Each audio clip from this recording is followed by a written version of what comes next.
Deer Farhana জাহান, right? আপনার নামটা ঠিক বলেছি তো? হ্যাঁ, ঠিক বলেছেন। সাত সকাল আপনি মেহেদি আনতে গিয়েছিলেন?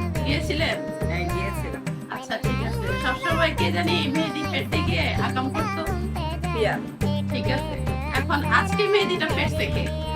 ওই যে আই আচ্ছা, তো মেহেদি ফেটার অপরাধে আপনি বকাটা কারে দিতেন? পিয়াল। আচ্ছা, ঠিক আছে, তাহলে আপনার আজকে মেহেদির ফেটা তো ভালো হয় নাই, অবস্থা করুন, রাইট? ইয়েস, তাহলে আজকে বকাটা কারে দিবেন? ওই আই। তাহলে প্লিজ একটু উনার উদ্দেশ্যে কিছু বলুন। আইডি, তুই মেহেদিটা ভালো করে কেন ফাটিস নেই?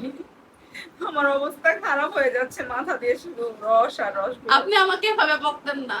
তুই ইচ্ছা করে বলেন, তুই ইচ্ছা তুই করে, ইচ্ছা করে এইভাবে বাটা এই ফেটস, আমার শরীর দিয়ে খালি পানি তুই পড়তে আজকে থাকে। ইচ্ছা করে মেহেদি ফেটেছিস। তুই ইচ্ছে করে আজকে মেহেদি ফেটেছিস। আইবি, আইবি। ইয়েস, বলাই তো হচ্ছে ভিতর থেকে।